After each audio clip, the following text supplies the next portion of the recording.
자, 알파균의 경제 뉴스 시작합니다. 한국경제 기사인데요. 쌍용차에 대한 내용이죠. 도벼국 기자가 취재했습니다. 채무정리된 매각 속도, 차 판매 줄면 재논의 한다고 하고요. 자동차 업계와 투자은행 업계에 따르면 HAH는 앞서 쌍용차에 3천억 원 규모의 투자를 할 의향이 있다는 뜻을 전달했어요. 대신 기존 주주 지분을 정리해달라고 요구했는데요. 마인드라가 기존 지분을 감자하면 HAH가 유상증자에 참여하는 방식으로 투자하겠다는 계획이고요. 쌍용차 지분 74.7%를 보유한 마인드라는 제안서를 긍정적으로 검토했지만 인도 정부와 중앙은행들이 제동을 걸고 있습니다. 인도는 자국 기업이 외국에 투자한 주식을 매각할 때 감자를 허용하고 있지 않다고 합니다. 자, 감자 무엇인지 아시죠? 감자는 감자 고구마가 아니고요. 감자 좀 어렵는데요. 한번 인터넷에서 유상 감자, 무상 감자 쳐보시면 아실 겁니다. 네이버에서 한번 검색해 보세요. 자, 선한결 기자가 취재했습니다. 로키드 마틴 로켓 기업 샀다. 최근 미국에서 거물사가들이 주도하는 민간 우주 기업이 각종 사업을 추진하고 있는데요. 앨런 머스크 테슬라 CEO가 2002년 설립한 스페이스 X, 제프 베이조스 아마존 CEO가 2000년 설립한 블루 오리진이 대표적이고요. 스페이스 X는 지난달 나사 소속 우주 비행사를 태운 유인 우주선 발사에 성공해 우주인을 국제 우주 정거장으로 보내는 나사 공식 임무를 수행한 첫 민간 업체가 됐습니다. 블루 오리진은 지난 4월 나사와 달 착륙 프로젝트 관련 계획을 맺었습니다.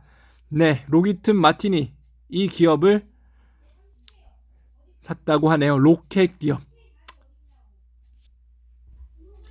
네, 로키드 마틴은 에어 로젯을 샀다고 하고요.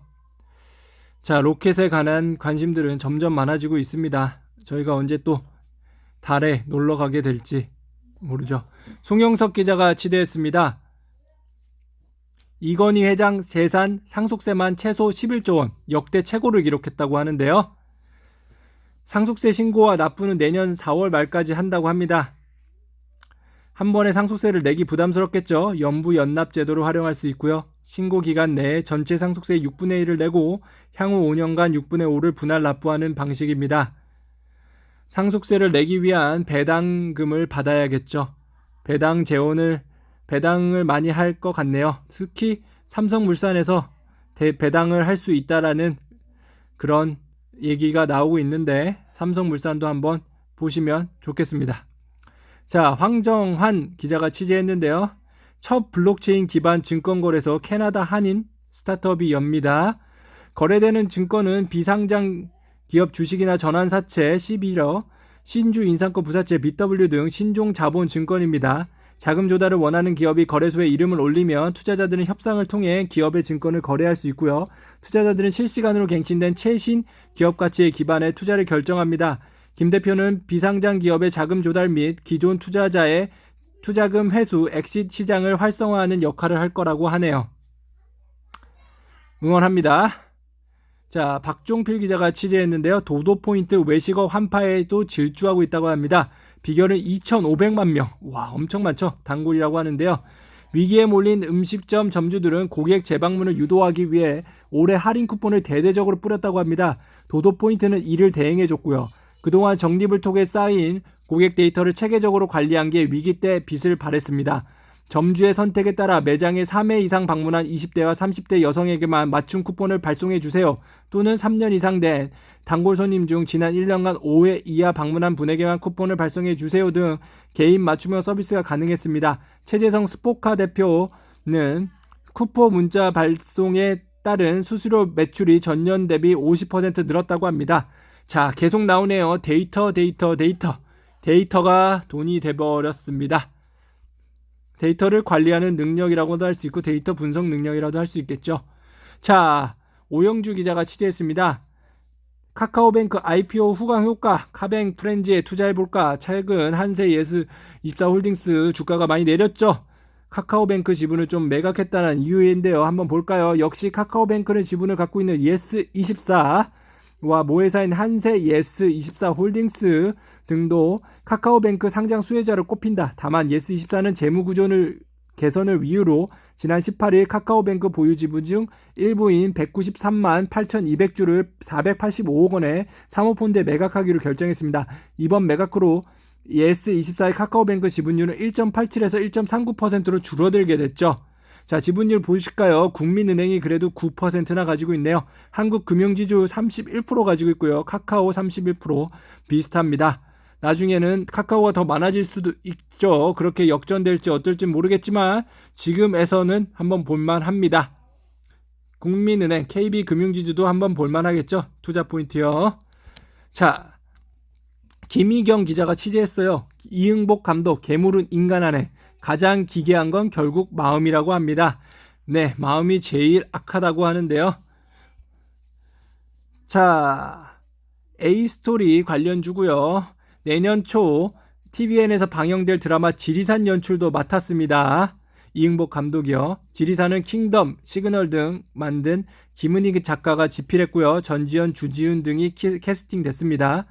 이 감독은 김 작가가 넷플릭스와 작업한 킹덤이 워낙 잘 됐는데 이번에 지리산으로 함께하게 돼 영광이라며 전지현, 주지훈 씨도 평소 같이 하고 싶었던 배우라 즐겁게 촬영하고 있다고 덧붙였습니다.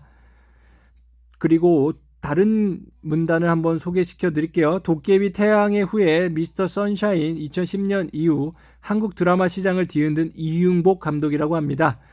국내 드라마계에서 흥행의 신으로 손꼽히는 이응복 감독이 또 한 번 흥행 신기록에 도전합니다. 300억 원이 투입된 넷플릭스 대작 스위트 홈을 통해서인데요. 반응은 벌써부터 뜨겁습니다. 어떻게 될까요? 투자 포인트 있죠. 자, 조이찬 기자가 취재했습니다. 손흥민의 경제욕구가 2조 원이라고 합니다. BTS가 더 높다고요? 아니에요. BTS보다 손흥민이 조금 더 높다고 합니다.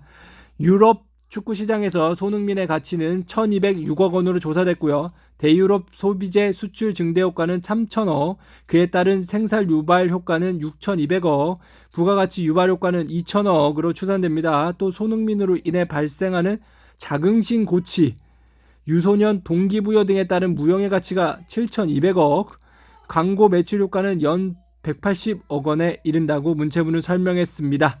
엄청나네요.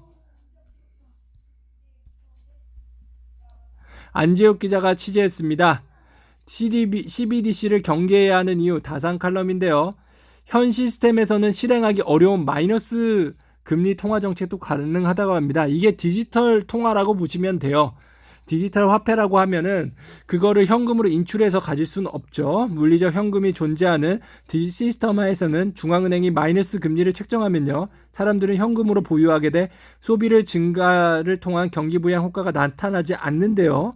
그러나 CBDC 디지털 뱅크라고 하면 되죠. 그러니까 보편화된 사회에서는 가능하게 되는데요. 중앙은행이 디지털 현금에 마이너스 금리를 부과하면 사람들이 디지털 현금을 보유하지 않고 소비하는 데 사용할 것이기 때문입니다. 네, 정말 이런 세상이 올까요? 이런 세상이 오면 빅브라더 또 한번 논의됩니다. 저희가 어떤 곳에 소비하는지 모두 알고 있어요. 현금이 없어지니까요. 자, 여기까지 오늘 알파균의 경제뉴스 어떠셨나요? 오늘은 총 4개로 나눠서 저희가 했습니다. 한국경제도 했고요. 아시아경제도 했고, 서울경제도 했고, 머니투데이도 했고요. 매일경제는 왜 없냐고요? 네, 매일경제도 할 것 같습니다. 감사합니다. 즐거운 하루 되십시오.